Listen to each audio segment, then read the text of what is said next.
Hello friends, कैसे हैं आप? तो मेरा नाम प्रणय मेश्राम है और आज हम पढ़ने वाले एक बहुत इंपॉर्टेंट आर्टिकल पे। बेसिकली क्या होता है, देखो। आरबीआई जो है, कल के न्यूज़पेपर में क्या आपने एक आर्टिकल भी पढ़ा होगा, उसमें यहाँ बोला गया है आरबीआई के द्वारा कि बैंकों के जो एमपीए की जो कंडीशन है वह इम्प्रूव हुई है। इसका मतलब क्या है, जो जो नॉन परफॉर्मिंग एसेट्स थे बैंकों के, वह अब धीरे धीरे कम हो रहे हैं। कितने? देखो, मार्च में यह हो गए थे 3.9%। और अभी ये जो हुए, कितने हुए सितंबर में? 3.2%। तो हमें इस आर्टिकल में बेसिकली जानना है कि एनपीए क्या होता है, नॉन परफॉर्मिंग एसेट्स क्या होते हैं, सीआरएआर क्या होता है। ठीक है। तो बेसिकली यह सारी चीजें हम इस आर्टिकल में हम जानेंगे। तो चलिए अब शुरू करते हैं। और इसके अलावा और एक चीज है, देखो। कुछ समय पहले क्या होता था, कुछ समय पहले क्या हुआ है, बेसिकली जो रिजर्व बैंक ऑफ इंडिया ने क्या बोली है। रिजर्व बैंक ऑफ इंडिया ने यहाँ बोला है कि जो लेंडर्स है, लेंडर्स बोले तो कौन कौन हो गए?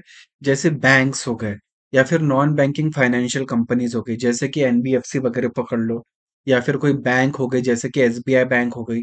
तो वो उसको अब क्या करना पड़ेगा? अब यह बैंक आरबीआई ने प्रपोज किया था। ये क्या है? ये फिक्स्ड ऐसा हो गया है, ऐसा नहीं है, पर आरबीआई ने प्रपोज किया था कि जो लेंडर्स है, उन्होंने क्लासिफाई करना चाहिए बोरोवर को एज अ विलफुल डिफॉल्टर।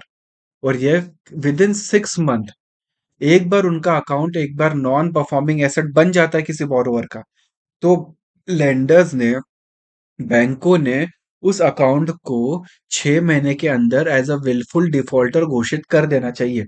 ऐसा आरबीआई ने बोला था। अब हमें जानना है कि नॉन परफॉर्मिंग एसेट्स क्या होते हैं। देखो, एक नॉन परफॉर्मिंग एसेट बेसिकली क्या है? देखो क्या होता है, एक बैंक क्या होती है, कई बार लोन देती है लोगों को, ठीक है। अब इस लोन पे क्या होता है, बैंकों को रिटर्न में क्या मिलता है? इंटरेस्ट पेमेंट मिलता है। और एक समय के बाद पूरा प्रिंसिपल अमाउंट जो दिया गया था वह भी वापस मिलता है। पर एनपीए में क्या होता है, बैंकों ने लोन दिया, पर ना उसका प्रिंसिपल रिटर्न आया, ना उसका इंटरेस्ट पेमेंट रिटर्न में आया। कितने समय के लिए? 90 डेज के लिए। ठीक है। फॉर एग्जाम्पल मैंने कोई लोन लिया, ठीक है। तो अब आने वाली जब 30 तारीख हो जाएगी, तो 1 तारीख को मेरे को फिर से उसका इंटरेस्ट पेमेंट देना पड़ेगा।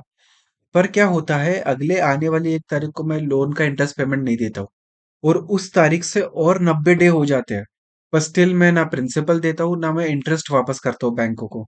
तो बैंक बोलेगी कि जो उसका ये जो लोन का जो अमाउंट था वह एनपीए में कन्वर्ट हो गया। यानी 90 डे हो गए, पर बैंक को ना प्रिंसिपल मिला ना इंटरेस्ट मिला, तो उसका जो लोन अमाउंट है बेसिकली क्या हो गया, वह एनपीए हो गया। ठीक है। अब बैंक जो लोन में पैसा देती है, तो उसको बेसिकली बैंक का एसेट बोला जाता है। क्यों? क्योंकि बैंक अगर 10 रुपए किसी को लोन में देती है, तो जब उस पे इंटरेस्ट लगता है तो बैंक को वापस सपोज 13 रुपए आते हैं। तो 3 रुपए क्या हो गया? बैंक का प्रॉफिट हो गया। तो लोन जो होता है बेसिकली एक एसेट होता है। क्यों? क्योंकि उस पे इंटरेस्ट पेमेंट मिलता है बैंकों को। ठीक है। और यह बैंक का क्या है? यह बैंक का एक सोर्स ऑफ इनकम है। अब जब कस्टमर, देखो क्या होता है, जब कस्टमर जो होता है, वह कई बार क्या होता है, इंटरेस्ट पेमेंट नहीं कर पाता है। ठीक है। तो क्या होता है, वह जो एक एसेट हो जाता है बैंक का, वह नॉन परफॉर्मिंग एसेट बन जाता है। क्यों? क्योंकि बैंक अब उस पर कुछ अर्न ही नहीं कर रही है। ठीक है। और अगर बैंक एक बार अर्न नहीं कर रही है, तो वह उसका कन्वर्ट हो गया एनपीए में। ठीक है। अब आरबीआई डिफाइन करता है एनपीए को, एक एसेट जो अब इनकम जनरेट नहीं कर रहा है बैंकों के लिए। तो एनपीए बेसिकली क्या हो गया, आरबीआई के हिसाब से यह एक वह एसेट हो गया जो अभी कोई इनकम ही जनरेट नहीं कर रहा है बैंकों के लिए। अब एसेट्स की क्लासिफिकेशन कैसी होती है, देखो। एसेट्स बेसिकली क्या है, अभी मैंने जैसा कि आपको बताया, बैंक जो है लोन में पैसा जो देता है, तो जो लोन हो गया वह हो गया बैंकों का एसेट। अब एसेट जो है वो कई बार सब स्टैंडर्ड एसेट बन जाते हैं। सब स्टैंडर्ड एसेट यानी क्या होते हैं? अगर कोई एसेट एनपीए की कैटेगरी में है 12 महीने या उससे कम समय पीरियड के लिए, तो वह बन जाएगा एक सब स्टैंडर्ड एसेट। इसका मतलब क्या है, बैंकों ने लोन में पैसा दिया, और वह पैसा सपोज बैंकों को ना वापस उसका इंटरेस्ट मिल रहा है, ना वो उसका प्रिंसिपल अमाउंट मिल रहा है, और यह कितने 90 दिन हो चुके हैं, तो वह अकाउंट बन गया एनपीए। अब एनपीए के बाद और सपोज 1 साल तक पीरियड पकड़ लो, 1 साल या उससे कम, उतना पीरियड हो गया तो भी कुछ पैसा वापस नहीं आ रहा, तो क्या बन गया? वो सब स्टैंडर्ड एसेट बन गया। ठीक है। अब एक बार कोई अकाउंट सबस्टैंडर्ड एसेट बन गया, अब उसके बाद भी अगर सपोज 12 महीने तक या उसके कम समय तक अगर पैसा वापस नहीं मिल रहा है, तो वह बन गया बैंकों के लिए डाउटफुल एसेट। और उसके बाद भी अगर पैसा नहीं बन मिल पाता है, तो फिर वह बन जाता है एक लॉस एसेट। ठीक है, यानी इसका मतलब वह पैसा वापस मिल ही नहीं सकता। नाउ अब एनपीए की प्रोविजनिंग क्या होती है? कई बार क्या होता है, बैंकों को एक certain amount of money side में रखना पड़ता है। यानी अगर बैंक कोई लोन दे रहा है, तो वो उस लोन का कुछ अमाउंट वह साइड में रख देगा प्रोविजनिंग में। अब यह क्यों है? यह रिस्क को कवर करने के लिए है कि अगर सपोज लोन का पैसा जो अपन ने उसको दिया है, अगर वो वापस ही नहीं आता है, तो उसकी प्रोविजनिंग में आप कुछ परसेंट पैसा बाजू में रखते हो। यानी certain percentage of loan amount आप बाजू में रख दे रहे हो, इसका मतलब है यह प्रोविजनिंग। अब यह कितना आप करते हो? 5 से 20% तक हो सकता है। यह सेक्टर वाइज डिपेंड करता है। ठीक है। और एनपीए के केस में तो पूरा आपको 100% प्रोविजनिंग में पैसा बाजू में रखना पड़ता है। और यह प्रोविजनिंग हमें क्यों करनी पड़ती है? क्योंकि जो बेसल नॉर्म्स है, उसमें यह क्लियर कट मेंशन किया गया है कि आपको प्रोविजनिंग में, ताकि जो है आपका जो आपको रिस्क से बचने के लिए कुछ अमाउंट ऑफ लोन आपको साइड में रखना पड़ेगा। और वह डिपेंड करता है कि आप किस सेक्टर को लोन दे रहे हो। अगर ज्यादा रिस्की सेक्टर है, तो आपको ज्यादा प्रोविजनिंग करनी पड़ेगी। और कम रिस्की सेक्टर है, तो कम प्रोविजनिंग करनी पड़ेगी। ठीक है। और देखो, अब इस अगर एनपीए में है, तो जैसा कि मैं आपको पता चला कि 100% प्रोविजनिंग की जरूरत है। अब ग्रॉस एनपीए क्या होता है और नेट एनपीए क्या होता है? देखो, ग्रॉस एनपीए क्या है? Total value of the NPA. इसका मतलब क्या होता है? देखो, अगर बैंक लोन में पैसा देता है, तो उसका जो एब्सोल्यूट अमाउंट, यानी जो टोटल वैल्यू होती है जो एनपीए की, वह बेसिकली होती है ग्रॉस एनपीए। और जब मैं इस ग्रॉस एनपीए से जो मैंने प्रोविजनिंग के लिए जो पैसा मैंने साइड में निकाल के रखा, अगर वह मैं निकाल के रखता हूं, तो वह मेरा बन जाता है नेट एनपीए। तो नेट एनपीए क्या है मेरा? यानी जब मैं प्रोविजनिंग का, जो मेरा जो ग्रॉस एनपी है, उससे मैं प्रोविजनिंग का पैसा जब मैं हटा देता हूं, तो वह मेरा बन जाता है नेट एनपीए। ओके। अब एनपीए रेशो। अब एनपीए रेशो बेसिकली क्या है? देखो, एनपीएस को आप बेसिकली आप कैसे एक्सप्लेन करते हो कि मेरा इतना नॉन परफॉर्मिंग एसेट हो गया किसी बैंक का? अब बैंक जितना टोटल अमाउंट लोन में, फॉर एग्जांपल बैंक जो है पूरा टोटल 100 रुपए लोन में देती है, पर ये हो सकता है कि उसका 10 रुपए एनपीए में कन्वर्ट हो गया। यानी 10 रुपए में कोई ना इंटरेस्ट पेमेंट आ रहा है, ना प्रिंसिपल पेमेंट आ रहा है। तो मैं एनपीए को कैसे एक्सप्लेन करूंगा? मेरा जो एनपीए है वह अब है 10%। यानी टोटल मैंने 100 रुपए लोन में दिया, जिसमें मेरा 10 रुपए एनपीए कन्वर्ट हो गया। तो अब मैं जब उसको परसेंट में कन्वर्ट करूंगा, तो कितना आएगा? 10%। तो मेरा अब एनपीए कितना हो गया? 10%। ठीक है। अब इम्पैक्ट क्या होता है इस एनपीए का? और बेसिकली करंट सिचुएशन क्या, और फ्यूचर क्या प्रिडिक्शन है इंडिया के पर्सपेक्टिव में? अब देखो, एनपीए का क्या इम्पैक्ट होता है। बैंक के पास सफिशिएंट फंड नहीं हो पाता है लोन का। क्यों? देखो, अब क्या होता है, अगर सपोज बैंकों का एनपीए 10% है, अब कल जाके सपोज बैंकों का बहुत ज्यादा एनपीए हो गया, बहुत ज्यादा, उसका कैसे जो लोन में उसने पैसा दिया था वो वापस में ही नहीं आ रहा, और सपोज वह एनपीए बढ़ गया 50%। तो अब क्या होगा? अगर आपका 50% एनपीए है, तो आपका प्रोविजनिंग में बहुत ज्यादा पैसा आपको साइड में रखना पड़ेगा। यानी अब लोन में पैसा देने के लिए आपके पास ज्यादा नहीं रहेगा। तो इसका मतलब क्या होता है? बैंक के लिए, बैंक को अब 100 रुपए में से हो सकता है सिर्फ 30-40 रुपए ही बचे कि वह अब लोन में दे सके। क्यों? क्योंकि प्रोविजनिंग के लिए भी पैसा साइड में रखना पड़ा, और एनपीए में भी बहुत ज्यादा पैसा चला गया। तो अब मेरा बैंकों के पास ज्यादा पैसा देने के लिए ही नहीं है लोन में। और अगर उसके पास ज्यादा पैसा लोन में देने के लिए नहीं है, तो अब क्या है, बैंक प्रॉफिट कैसे कमाएगा? क्योंकि इंटरेस्ट से ही तो प्रॉफिट कमाता है। और इंटरेस्ट, और अब क्या है, अब उसको स्टिल अपना प्रॉफिट भी मेंटेन रखना है, तो क्या करेगा बैंक? अब अपने इंटरेस्ट रेट बढ़ा देगा। यानी पहले जो 10% से वो लोन में पैसा दे रहा था, अब वो बोलेगा मैं 50% के इंटरेस्ट रेट से आपको लोन में पैसा दूंगा। क्यों? क्योंकि बैंक जो है अपना इंटरेस्ट उतना ही मेंटेन रखना चाहता है। अपना प्रॉफिट, सॉरी, अपना प्रॉफिट जो है वो उतना ही मेंटेन रखना चाहता है। इसलिए बैंक अपने इंटरेस्ट बढ़ा देता है। तो इसलिए क्या होता है, इंटरेस्ट रेट बढ़ जाएंगे। बैंकों के पास सफिशिएंट पैसा नहीं होगा, इन्वेस्टमेंट कम हो जाएगा। क्यों? क्योंकि अब अगर एक बार इंटरेस्ट रेट बढ़ गए लोन पे, तो क्या कोई जाके बैंकों से इंटरेस्ट में पैसा लेगा? नहीं लेगा, क्योंकि इंटरेस्ट रेट बहुत ज़्यादा है। तो फिर अब इससे क्या होगा? अगर आप पैसा नहीं लोगे बैंक से उधार जाके, तो आप इन्वेस्ट नहीं करोगे, इन्वेस्ट नहीं करोगे तो क्या होगा? आप नई कंपनीज़ वगैरह तैयार नहीं कर पाओगे, अगर नई कंपनीज़ वगैरह तैयार नहीं हो गई, तो फिर नए जॉब नहीं आएँगे, अनएम्प्लॉयमेंट बढ़ जाएगा, ठीक है? तो बैंक जो है, या तो फिर उसके पास एक ऑप्शन हो सकता है, वह या तो एनपीए को अपने बुक में रख सकता है, ठीक है, अपने रिकॉर्ड में रख सकता है, या तो फिर एनपीए को अपने जो रिकॉर्ड बुक है उससे हटा हटा सकता है, जिसको हम बोलते हैं राइट ऑफ।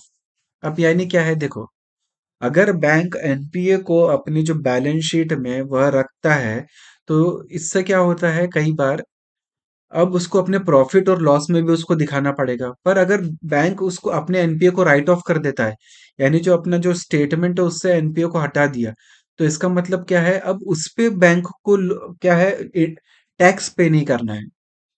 ठीक है, तो बैंक क्या करता है, राइट ऑफ करता है अपने एनपीए वाले अकाउंट्स को, ठीक है, ताकि उसको प्रॉफिटेबिलिटी ज्यादा शो ना हो और उसको ज्यादा टैक्स ना भरना पड़े। ठीक है, अब करंट सिचुएशन क्या है बैंक, क्योंकि एनपीए में जैसे कि मैंने अभी बताया था, मार्च 2023 में जो एनपीए था वो 3.9% हो गया था, और सितंबर में यह गिर के हो गया 3.2%। अब एक रीजन क्या है एनपी का कम होने का, वह यह है कि जैसा मैंने आपको अभी बताया कि बैंकों ने राइट ऑफ कर दिया, यानी अपने जो अकाउंट बुक है उसमें वह बैंक क्या दिखाता है कि मैंने इतना पैसा दिया लोन में, फॉर एग्जांपल 100 रुपए, उस पे मेरे को सपोज 20 रुपए और मिलने वाले हैं, यानी मेरा प्रॉफिट है 20 रुपए का। क्यों? क्योंकि मेरे को 120 रुपए मिलने वाले हैं। पर अब क्या होता है, अब मेरा 10 रुपए तो मेरा नुकसान में ही चला गया, तो मैं अब कितना दिखाऊंगा, यानी 10 रुपए भी दिखाऊंगा, यानी जो मेरा जो 10 रुपए का जो और नुकसान हो रहा है मैं उसको दिखाऊंगा ही नहीं। तो इसका बेसिकली क्या हो रहा है, राइट ऑफ कर देना। क्यों? क्योंकि अगर आप उसको राइट ऑफ नहीं करोगे, तो और आप अगर उसको एज अ एसेट दिखाओगे, तो कहीं ना कहीं उस पर आपको टैक्स भी देना पड़ेगा। तो इसलिए क्या करती है बैंक जो है, राइट ऑफ करती है अपने एनपीए को अपने अकाउंट अकाउंट से, अपने बैलेंस शीट से। ठीक है। अब अब आरबीआई ने क्या देखो, अब आरबीआई ने क्या किया है, आरबीआई ने जो अभी जो मैंने आपको बताया था, आरबीआई ने बोला है कि आप जो विलफुल डिफॉल्टर है उनको आइडेंटिफाई करो। अब विलफुल डिफॉल्टर कौन है? विलफुल डिफॉल्टर एक ऐसा व्यक्ति है जिसने बैंकों से पैसा दिया, ठीक है, बैंकों से उसने पैसा लिया है, और उसकी एबिलिटी है कि वो बैंकों को उसका पैसा वापस कर सके। पर वह क्या कर रहा है, बैंकों को पैसा वापस नहीं कर रहा है, उसने वेस्टफुल एक्सपेंडिचर किया। ठीक है, तो विलफुल डिफॉल्टर क्या है, यानी वो जानबूझ के पैसा वापस नहीं कर रहा, भले ही उसकी जो है एबिलिटी है पैसा वापस करने की। अब एक लार्ज विलफुल डिफॉल्टर कौन होता है? लार्ज डिफॉल्टर बेसिकली वह है जिसका जो आउटस्टैंडिंग अमाउंट है वह 1 करोड़ या उससे ज्यादा है। ठीक है, और इसको हम कैसे क्लासिफाई कर सकते हैं, एज अ डाउटफुल और एज अ लॉस। ठीक है, यानी उसका जो अकाउंट है हम उसको क्लासिफाई करेंगे एज अ लॉस अकाउंट है, तो फिर एज अ डाउटफुल अकाउंट। अब विलफुल डिफॉल्टर बेसिकली कौन, देखो विलफुल डिफॉल्टर कौन है, कोई भी व्यक्ति जिसका जो आउटस्टैंडिंग लोन अमाउंट है 25 लाख से ज्यादा है, और वह जानबूझ के अपना पैसा वापस नहीं कर रहा, भले ही उसकी कैपेबिलिटी है पैसा वापस करने की, तो वह हो गया विलफुल डिफॉल्टर। ठीक है, और एक लार्ज विलफुल डिफॉल्टर कौन है? जो 1 करोड़ से ज्यादा पैसा उसने लिया है पर पैसा वापस नहीं कर रहा है। अब यह भी बोला गया है कि बैंकों के द्वारा, आरबीआई के द्वारा, कि जो लेंडर है उसने एग्जामिन करना चाहिए विलफुल डिफॉल्टर को। ठीक है, उसने एक जो एक प्रोसेस होता है क्लासिफिकेशन का, विलफुल डिफॉल्टर उसको कंप्लीट करना चाहिए। कितना? 6 महीने के अंदर। एक बार किसी का अकाउंट एनपीए में क्लासिफाई हो जाता है, तो आपको 6 महीने के अंदर डिसाइड करना पड़ेगा लेंडर को कि क्या उसका अकाउंट विलफुल डिफॉल्ट, क्या वह एक व्यक्ति जो है वह विलफुल डिफॉल्टर की कैटेगरी में आता है, ऐसा बैंकों को क्लासिफाई करना पड़ेगा। अब क्या है, जो एविडेंस है विलफुल डिफॉल्ट के, उसको बैंकों को एग्जामिन करना पड़ेगा। ठीक है, फिर उसके और वह कौन करेगी, एक आइडेंटिफिकेशन कमिटी करेगी। ठीक है, अब इसके अलावा क्या है, कुछ और एक्सपेक्ट्स है। अब बेसिकली इसमें क्या बोला जाता है देखो, जो विलफुल डिफॉल्टर होगा उसको कोई भी एडिशनल क्रेडिट फैसिलिटी नहीं दी जाएगी। ठीक है, अब क्या होता है कई बार, अगर सपोज आप लोन में पैसे, जो लोन में आपने पैसा दिया था वो वापस, फॉर एग्जांपल मैंने इंडस्ट्री के लिए पैसा लिया था, पर मैं अब वह पैसा वापस नहीं कर पा रहा हूँ, तो क्या करती है बैंक, कई बार आपका रिस्ट्रक्चरिंग करती है लोन। यानी आपको क्या होता है, कई बार इंटरेस्ट पेमेंट कम कर देती है, कई बार आपका जो पीरियड है वह बढ़ा देती है, या कई बार आपको एक एडिशनल कैपिटल देती है, ताकि आप जो है अपना बिजनेस पूरी तरह से बंद ना करो, उसको वापस खड़ा करो। तो इसमें जो विलफुल डिफॉल्टर होता है उसको कोई एडिशनल क्रेडिट फैसिलिटी नहीं दी जाती है। ठीक है। इसके अलावा क्या है देखो, और कम से कम 1 साल तक उस विलफुल डिफॉल्टर को लोन में पैसा नहीं दिया जाएगा। एक बार उसको जो एक लिस्ट है, जो विलफुल डिफॉल्टर की लिस्ट में से अगर उस व्यक्ति को हटा दिया जाता है, तो उसको 1 साल तक और भी कोई क्रेडिट में पैसा नहीं दिया जाएगा। ठीक है। अब यह जो एक लोन डिफॉल्ट होता है या जो एनपीए होता है, उससे लड़ने के लिए आरबीआई, देखो गवर्नमेंट ने क्या की थी, सबसे पहले एक 4R स्ट्रेटेजी लेके आई थी। 4R यानी क्या है, देखो उसमें रिस्ट्रक्चर करो, लोन को रिस्ट्रक्चर करो। रिस्ट्रक्चर यानी फॉर एग्जांपल उसका इंटरेस्ट पेमेंट कम कर दो, या तो उसका जो ड्यूरेशन है लोन का वह बढ़ा दो। ठीक है, तो क्या किया था, रिस्ट्रक्चरिंग की थी। रिकैपिटलाइजेशन, रिकैपिटलाइजेशन करो, पीएसबी यानी क्या है, बैंकों का आप रिकैपिटलाइजेशन करो। रिकैपिटलाइजेशन करोगे तो क्या है, उस वह जो है अपने नुकसान को झेल पाएगी। ठीक है, इसके अलावा क्या है, रिकवरी करो, जो जो भी आपका जो स्ट्रेस अकाउंट है उसकी रिकवरी करो। इसके अलावा क्या करो, रिजोल्यूशन प्लान लेके आओ, रिफॉर्म लेके आओ बैंकों में। तो यह सारी चीजें बोली गई। ठीक है। अब इसके अलावा क्या है, एक सरफाईजी एक्ट, सरफाईजी एक्ट की भी इंडिया के द्वारा आया गया था 2002 में। अब सरफाईजी एक्ट का क्या काम था, देखो सरफाईजी एक्ट के तहत क्या हो रहा था, अगर सपोज कोई व्यक्ति अगर आपका पैसा नहीं दे पा रहा है, तो बैंक जो है वो ऑक्शनिंग कर सकती है आपके प्रॉपर्टीज की। ठीक है, और जो आपका जो लोन का अमाउंट जो दिया गया है उसको कर सकती है। तो सरफाईजी एक्ट पावर देता है कि आपके जो जो प्रॉपर्टीज है उसको ऑक्शन कर सके और पैसा रिकवर कर सके। ठीक है। अब एक क्वेश्चन देखते हैं क्या होता है। 2018 में क्वेश्चन आता है, वह क्वेश्चन क्या है, with reference to the governance of the public sector banking in India consider the following statement. अब इसमें क्या है, देखो पहला स्टेटमेंट है, पहला स्टेटमेंट क्या बोलता है, capital infusion into the public sector bank by the government of India has steadily increase in the last decade. यानी जो गवर्नमेंट है वह कंटिन्यूअसली हर साल क्या कर रही है, कैपिटल को इन्फ्यूज कर रही है बैंकों के अंदर। क्या यह स्टेटमेंट सही है या गलत है? दूसरा statement, to put the public sector bank in order, the merger of the associate bank with the partner SBI has been affected। तो हाँ, ये तो सबको पता ही होगा कि जो अलग अलग, जैसे कि state bank of Bikaner, state bank of Hyderabad ऐसी जो थी, उसको मर्ज कर दिया गया था स्टेट बैंक ऑफ इंडिया में। तो यह सेकंड वाला स्टेटमेंट तो सही है, पर जो फर्स्ट वाला स्टेटमेंट है वह गलत है। क्यों? क्योंकि ये देखो यहाँ पे क्या स्टेटमेंट है, स्टेडली इंक्रीज, यानी हर साल इंक्रीज हो ही जा रहा है स्टेडी तरीके से। तो ऐसा कुछ नहीं था, तो इसलिए इसका आंसर क्या था, ऑप्शन टू। अब इसमें मैं आपको और एक टर्म बताता हूँ जिसका नाम है कैपिटल एडिक्वेसी रेशो। अब यह बेसिकली क्या है, कैपिटल एडिक्वेसी रेशो यानी capital to risk weighted asset ratio, CRAR। Basically यह क्या चीज होती है, देखो क्या होता है, कैपिटल एडिक्वेसी रेशो यह रेशो है बैंक के कैपिटल का जो रिस्क पे है। अब इसका मतलब क्या होता है, देखो बेसिकली क्या है, जो बैंक का कैपिटल है, यह किस चीज का रेशो है, बैंक का कैपिटल और उसके जो रिस्क वेटेड एसेट्स है उसका यह एक रेशो है। अब यानी स्टिल आपको नहीं समझ में आया होगा, देखो अब देखो, क्रार जो होता है यानी basically capital to risk weighted asset ratio या कैपिटल एडिक्वेसी रेशो, इसका जो फॉर्मूला होता है वह tier one capital plus tier two capital divided by the risk weighted assets. अब यह क्या है, देखो टायर वन कैपिटल क्या हो,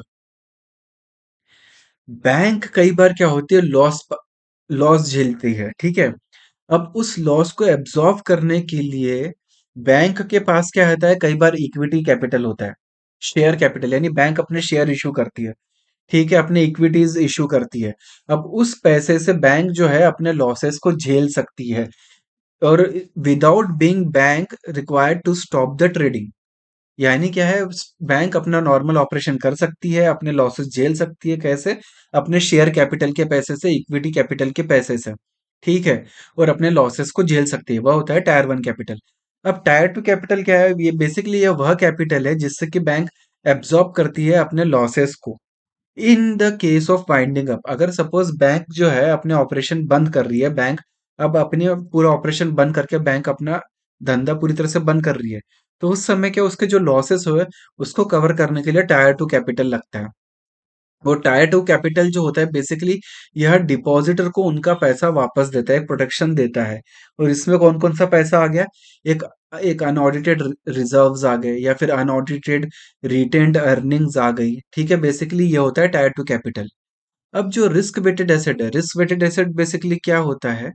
देखो, जो least amount of capital required है जो बैंकों के द्वारा, क्यों? ताकि वह एक अपनी इंसॉल्वेंसी के रिस्क को झेल सके। मतलब क्या है? देखो, बैंक इंसॉल्वेंट ना हो जाए, दिवालिया ना हो जाए, इसके लिए उसको एक एक कम से कम एक मिनिमम अमाउंट लगता है, एक कैपिटल लगता है। ठीक है, और वह कैपिटल होता है रिस्क वेटेड एसेट। तो यह बेसिकली क्या है? यह एक लीस्ट अमाउंट ऑफ कैपिटल है जो बैंकों के पास होना चाहिए अपना एक दिवालिया जोपन है, जो दिवालिया यानी जो बैंक इंसॉल्वेंट हो गई है, उस रिस्क को हैंडल करने के लिए एक लिस्ट अमाउंट ऑफ कैपिटल जो बैंक को लगता है, वो होता है रिस्क वेटेड एसेट्स। ठीक है। अब यह क्यों जरूरी होता है क्रार मेंटेन करना, capital to risk weighted asset ratio? यह जरूरी क्यों होता है मेंटेन करना? यह इसलिए जरूरी होता है ताकि बैंक जो है वह पूरी तरह से इंसॉल्वेंट ना हो जाए, एक्सेसिव लोगों को क्रेडिट ना दे एकदम इरेशनल तरीके से, रीजनेबल अमाउंट से वह क्या करे, क्रेडिट दे सके। ठीक है, और अगर वह इंसॉल्वेंट हो जाती है तो वह अपने लॉसेस को भी कवर कर सके। ठीक है। अब एक जो बैंक है जिसका जो capital to risk weighted asset ratio अगर ज्यादा है, तो वह बैंक क्या होती है? हेल्दी होती है, सेफ होती है।